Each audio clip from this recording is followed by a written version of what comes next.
അതപ്പോൾ ഇൻസൾട്ട് ചെയ്യാൻ വേണ്ടിയിട്ടില്ല. കാരണം അവിടെ കുറേ ആളുകളുണ്ട്. കുറേ ആളുകളുടെ മുന്നിൽ അതൊന്ന് ഇൻസൾട്ട് ചെയ്യുക, ഒന്ന് ഷെയ്ഡി ആയിട്ട് നിർത്താൻ ശ്രമിച്ചു നോക്കാം എന്നൊക്കെ പറയുന്നതാണ്. അപ്പോൾ സ്വാഭാവികമായിട്ടതൊരു ഇൻസൾട്ട് തന്നെയാണ്. പരിശോധന ശരിവെച്ച തെരഞ്ഞെടുപ്പ് കമ്മീഷൻ സാധാരണ പരിശോധന മാത്രമെന്നും വിശദീകരിച്ചു. വിവാദത്തിന്റെ പശ്ചാത്തലത്തിൽ കോൺഗ്രസ് നേതാക്കൾ നിലമ്പൂരിൽ അടിയന്തര യോഗം ചേർന്നു. വാർത്തയുടെ വിശദാംശങ്ങളുമായി വി അരുണും CV അനുമോദുമാണ് ചേരുന്നത്. അരുൺ, കഴിഞ്ഞ ഉപതെരഞ്ഞെടുപ്പിൽ പാലക്കാട് ഏറെ ചർച്ച ചെയ്യപ്പെട്ടതാണ് പെട്ടി വിവാദം. പക്ഷേ ഇപ്പോഴിതാ ഈ വാഹന പരിശോധനയുമായി ബന്ധപ്പെട്ടൊരു വിവാദം ഉണ്ടാകുന്നു. ഇതിൽ കോൺഗ്രസിൻ്റെ നേതാക്കൾ, പ്രത്യേകിച്ച് ഷാഫിയും രാഹുൽ മാങ്കൂട്ടത്തിലുമൊക്കെ പറയുന്നതിൽ എത്രത്തോളം വ്യക്തതയുണ്ട്? കാരണം ആൾക്കൂട്ടത്തിന് മുന്നിൽ വെച്ചാണ് പരിശോധന നടത്തിയത് എന്നൊക്കെ പറയുമ്പോൾ തെരഞ്ഞെടുപ്പ് ഉദ്യോഗസ്ഥരല്ലേ ഈ പരിശോധന നടത്തിയത്? സ്ക്വാഡ് ആയിരുന്നില്ലേ പരിശോധന നടത്തിയത്? എവിടെ വെച്ച് എപ്പോൾ എങ്ങനെയായിരുന്നു പരിശോധന എന്നാണ് മനസ്സിലാക്കാൻ സാധിക്കുന്നത്?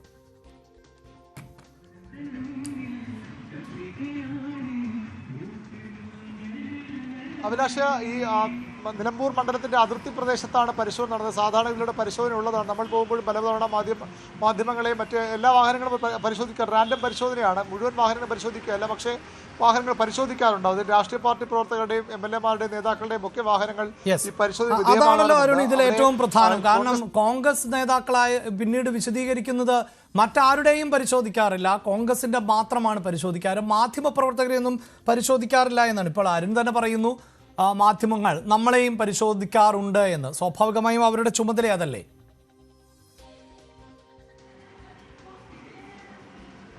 തീർച്ചയായിട്ടും അവിടെയാണ് ഇവർ പറയുന്നൊരു കല്ലുകടി ഉള്ളത്. ആരെയും പരിശോധിക്കാറില്ല എന്ന് കോൺഗ്രസ് നേതാക്കൾ പറഞ്ഞത് ശരിയല്ല. തെരഞ്ഞെടുപ്പ് കമ്മീഷന്റെ സ്ക്വാഡായാലും പോലീസായാലും ഈ തെരഞ്ഞെടുപ്പ് സമയത്ത് വാഹനങ്ങൾ പരിശോധിക്കാറുണ്ട്. സംശയമുള്ള വാഹനങ്ങളും അതുപോലെ തന്നെ അവർക്ക് പരിശോധിക്കാൻ തോന്നുന്ന വാഹനങ്ങളും പരിശോധിക്കാം. എങ്ങനെ അവർക്ക് സംശയം തോന്നി എന്ന ചോദ്യം സ്വാഭാവികമായിരുന്നു വരാം. അവിടെയാണ് ഒരു രാഷ്ട്രീയ ലക്ഷ്യം കോൺഗ്രസ് കാണുന്നത്. ഷാഫി പറമ്പിലിൻ്റെയും രാഹുലിൻ്റെയും വണ്ടി പരിശോധിക്കുന്നത് വ്യക്തമായ രാഷ്ട്രീയ ലക്ഷ്യത്തോടെയുള്ള എന്ന ആരോപണം അവർ ഉന്നയിക്കുന്നുണ്ട്. പക്ഷേ തെരഞ്ഞെടുപ്പ് കമ്മീഷൻ തള്ളുകയാണ്. അല്പസമയം തെരഞ്ഞെടുപ്പ് കമ്മീഷന്റെ ഒരു വാർത്താക്കുറിപ്പ് പുറത്തു വന്നു. ഈ മാധ്യമങ്ങളുടെ വാർത്ത അറിഞ്ഞു. ഇത്തരം പരിശോധനകളോട് സഹകരിക്കണം പൊതുജനങ്ങൾ, ഉപതെരഞ്ഞെടുപ്പ് പരിശോധന സഹകരിക്കണമെന്നാണ് ജില്ലാ കളക്ടർ, ഇവിടുത്തെ മുഖ്യ ജില്ലാ തെരഞ്ഞെടുപ്പ് ഓഫീസർ കൂടിയായ ജില്ലാ കളക്ടറുടെ വാർത്താക്കുറിപ്പാണ്. നിലമ്പൂർ ഉപതെരഞ്ഞെടുപ്പ് പെരുമാറ്റച്ചട്ടം നിലനിൽക്കുന്നതിന്റെ ഭാഗമായി നിയോഗിക്കപ്പെട്ട ഉദ്യോഗസ്ഥർ വാഹന പരിശോധനയുമായി ബന്ധപ്പെട്ട മാധ്യമ റിപ്പോർട്ട് ശ്രദ്ധയിൽപ്പെട്ടു.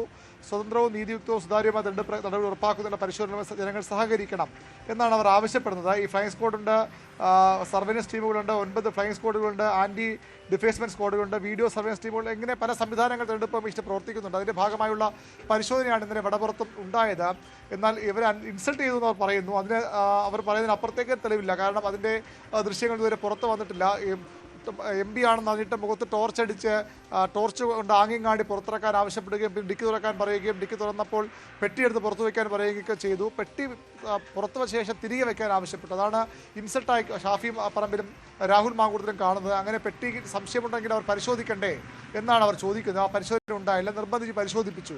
അതിനുശേഷം അതുവരെ ഒരുപക്ഷെ കോൺഗ്രസ് നേതാക്കളുടെ വാദങ്ങൾ അംഗീകരിക്കാം. ഷാഫി പറമ്പിലെ കണ്ടാൽ തിരിച്ചറിയാൻ കഴിയാത്ത നേതാവല്ല. രാഹുൽ മാങ്കൂട്ടത്തിലെയും പൊതുവിൽ ഉദ്യോഗസ്ഥർക്ക് അറിയാവുന്ന നേതാവാണ്.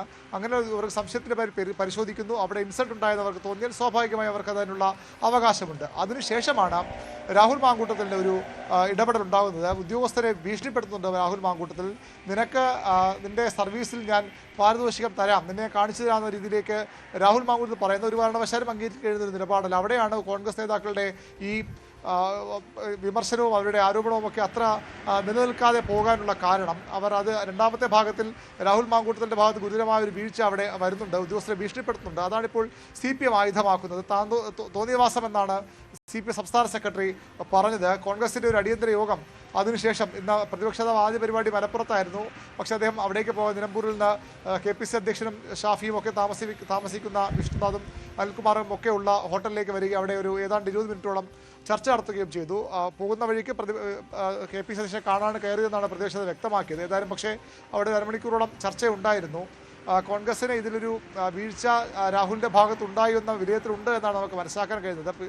ആ രീതിയിൽ CPM അതിന് ഉപയോഗിക്കുന്നുമുണ്ട്. ഈ വീഡിയോ പുറത്തു വന്നത് കോൺഗ്രസ് വഴിയല്ല, പോലീസ് ഉദ്യോഗസ്ഥർ വഴി പുറത്തു വന്ന വീഡിയോയാണ്. അല്ലെങ്കിൽ ഇടത് കേന്ദ്രങ്ങൾ അത് ഉപയോഗിക്കുന്നുമുണ്ട്. അത്തരത്തിലൊരു രാഷ്ട്രീയ തിരിച്ചടിയാകുമോ എന്ന ആശങ്ക കോൺഗ്രസ് ഈ ഘട്ടത്തിലുണ്ട്. തീർച്ചയായും അനുമോദ് കൂടി ചേരുന്നുണ്ട്. അതാണല്ലോ അനുമോദ്, ഇപ്പോൾ ഈ പെട്ടി വിവാദം വലിയ തോതിൽ ചർച്ചയായത് കഴിഞ്ഞ ഉപതെരഞ്ഞെടുപ്പ് ഘട്ടത്തിലാണ്. അതൊരു പരിധിവരെങ്കിലും UDF അനുകൂലമാകുന്ന സാഹചര്യമാണ് ഉണ്ടായത്. ഇതിപ്പോൾ ഇതാ ജനപ്രതിനിധികളാണ് അവർ പറയുന്ന വിശദീകരണമൊക്കെ വളരെ വിചിത്രവുമാണ്. അതായത് MP-യോട് വാഹനത്തിൽ നിന്ന് ഇറങ്ങാൻ പറഞ്ഞു, പിന്നീട് ആ പെട്ടി എടുത്തു വെക്കാൻ പറഞ്ഞു, പിന്നെ ആ പെട്ടി എടുത്തു വെച്ചെങ്കിലും അത് തുറക്കാൻ പറഞ്ഞില്ല. തീർച്ചയായും ഒരു വാഹന പരിശോധനയിൽ പെട്ടി എടുപ്പിക്കുന്നത് തെറ്റാണ് എങ്കിൽ അതെടുത്ത് പരിശോധിച്ചുകൊള്ളൂ എന്നൊക്കെ പറയാനുള്ള റൈറ്റും MP-ക്കുണ്ട്. അങ്ങനെ ചെയ്യിപ്പിച്ചാൽ മതി. അതിന് പകരം ഈ മട്ടിലുള്ള പ്രതികരണങ്ങൾ അതിനെ ഏറ്റെടുക്കാൻ കോൺഗ്രസ് തയ്യാറാകുന്നുണ്ടോ? മാത്രവുമല്ല, ഇതിനുള്ള പാരിതോഷികം നൽകാം എന്ന് എപ്പോഴും ഇങ്ങനെയല്ലല്ലോ എന്ന് രാഹുൽ മാങ്കൂട്ടത്തിൽ പറയുന്നു. അതിൽ നിന്ന് വ്യക്തമാണ്, അതായത് ഞങ്ങളും അധികാരത്തിലൊക്കെ വരുന്ന സമയമുണ്ടാകുമല്ലോ, അപ്പോൾ നിന്നെയൊക്കെ നോക്കി വെച്ചിട്ടുണ്ട് എന്ന് പറയുന്ന രാഷ്ട്രീയം അതെന്ത് സന്ദേശമാണ് നൽകുന്നത്? അതിനെ ഏറ്റെടുക്കാൻ കോൺഗ്രസിന് സാധിക്കുമോ പൂർണ്ണമായ അർത്ഥത്തിൽ?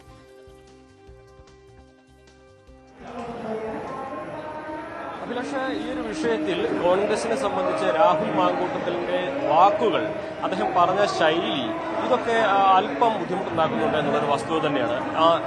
വാഹനം തടഞ്ഞു നിർത്തി പരിശോധിച്ചു എന്നതും അതേപോലെ ഷാഫിയുടെ മുഖത്തേക്ക് ടോർച്ച് അടിച്ചു എന്നുള്ളതൊക്കെ അംഗീകരിച്ച് കോൺഗ്രസ് ക്ലെയിം പോലീസിനെതിരെ അല്ലെങ്കിൽ അന്വേഷണ ഉദ്യോഗസ്ഥർക്കെതിരെ പറയുമ്പോഴും രാഹുൽ അതിനോട് പ്രതികരിച്ച രീതി അത് കോൺഗ്രസിനെ സംബന്ധിച്ച് LDF വിമർശിക്കുമ്പോൾ അത് പ്രതിരോധിക്കാൻ കഴിയാത്തൊരു സാഹചര്യമുണ്ട്. ഭീഷണിയുടെ സ്വരത്തിൽ രാഹുൽ മാങ്കൂട്ടത്തിൽ സംസാരിക്കുന്നു. അദ്ദേഹത്തിന്റെ ഭാഷാ പ്രയോഗങ്ങൾ അതും അല്പം കോൺഗ്രസിനെ ഈ ഘട്ടത്തിൽ അത് പ്രതിരോധിക്കാൻ കഴിയുന്ന സാഹചര്യമല്ല. അതുകൊണ്ട് തന്നെ ആ സാഹചര്യത്തിൽ രാഹുലിനെ കോൺഗ്രസ് എത്രമാത്രം പിന്തുണയ്ക്കുമെന്ന് പറയാനാകില്ല. മാത്രമല്ല, ഈ വീഡിയോ തുടർച്ചയായിട്ട് സാമൂഹ്യ മാധ്യമങ്ങൾ വഴി ഇനി പ്രചരിപ്പിക്കപ്പെടുകയും രാഹുൽ മാങ്കൂട്ടത്തിനെതിരെ നിലവിൽ തന്നെ ഇടതുപക്ഷം നൽകുന്ന ഒരു പ്രതിച്ഛായയുണ്ട്. അദ്ദേഹത്തിന്റെ ആ പ്രവൃത്തികളെയായിട്ടും അദ്ദേഹത്തിന്റെ സംസാരത്തെയാണെങ്കിലും അതൊക്കെ ഇടതുപക്ഷം അദ്ദേഹത്തിനെതിരെ നൽകുന്ന ഒരു പ്രതിച്ഛായയാണ്. ആ പ്രതിച്ഛായയ്ക്ക് കുറച്ചും കൂടി ആഴം കൂട്ടുന്നതായിരിക്കും ഈ തരത്തിലുള്ള പ്രചാരണം നടക്കുകയാണെങ്കിൽ. സ്വാഭാവികമായിട്ടും ഏറ്റവും നിർണായക സമയത്ത് അത്തരത്തിലുള്ള വിഷയങ്ങൾ ഒരുപക്ഷെ കോൺഗ്രസിനെ പുറത്തേക്കാളെ ദോഷം ചെയ്യുന്ന സാഹചര്യമാകും. മാത്രമല്ല, ഇതാദ്യമായിട്ടല്ല വാഹനങ്ങൾ പരിശോധിക്കുക, എല്ലാ വാഹനങ്ങളും പരിശോധിക്കുന്നുണ്ട്. നേരത്തെ വിജയരാഘവനൊക്കെ പറഞ്ഞതുപോലെ അവിടെ നിരവധി ഇടതുപക്ഷ നേതാക്കളുടെ വാഹനങ്ങൾ കടന്നു പരിശോധിച്ചിട്ടുണ്ട്. അപ്പോൾ വാഹന പരിശോധന എന്നുള്ളത് ആരെയും ഉദ്ദേശിച്ച് ചെയ്യുന്നതല്ല, അത് റാൻഡമായിട്ട് തെരഞ്ഞെടുപ്പിന്റെ സമയത്ത് ചെയ്യുന്ന ഒരു നടപടിയാണ്. അത് ആരെയും ലക്ഷ്യമിട്ടല്ല, ഉദ്ദേശിച്ചുള്ളതല്ല എന്ന് ഇടതുപക്ഷം വ്യക്തമാക്കുമ്പോൾ അതിനോട് രാഹുൽ മാങ്കൂട്ടത്തിലടക്കം പ്രതികരിച്ച രീതിയാണ് ഇടതുപക്ഷം ഇവിടെ ഇനി വലിയ തോതിൽ തന്നെ ആക്രമിക്കുന്നതും വിമർശിക്കുന്നതും. അത് കോൺഗ്രസ് എത്രമാത്രം ഈ ഒരു ഘട്ടത്തിൽ പിന്തുണയ്ക്കുമെന്ന് പറയാനാകില്ല. പക്ഷേ രാഹുൽ മാങ്കൂട്ടത്തിനെതിരെ വിമർശനം കോൺഗ്രസിനുള്ളിൽ തന്നെ വരാനുള്ളൊരു സാധ്യതയുണ്ട്. എന്തായാലും ഈ പരിശോധന ഇപ്പോൾ വലിയ തോതിൽ ചർച്ച ചെയ്യപ്പെടുന്ന സാഹചര്യം ആണ് ഉള്ളത്. രാഷ്ട്രീയമായി കൂടി വലിയ തോതിൽ ചർച്ച ചെയ്യപ്പെടുന്നു. പ്രത്യേകിച്ച് ജനപ്രതിനിധികൾ ഉദ്യോഗസ്ഥരോട് നടത്തിയ പരാമർശങ്ങളുടെ ആ ഭാഷ ശരിയോ എന്ന ചോദ്യം ഉയരുന്നു. ഇടതുപക്ഷം ഇതിനെ വലിയ തോതിൽ വിമർശിക്കുകയാണ്. സാധാരണ നിലയിൽ നടക്കുന്ന പരിശോധനയെ എന്തിനാണ് ഇത്തരത്തിൽ വക്രീകരിക്കുന്നത് കോൺഗ്രസ് നേതാക്കൾ എന്നുള്ളതാണ് ഇടതുപക്ഷത്തിന്റെ ചോദ്യം.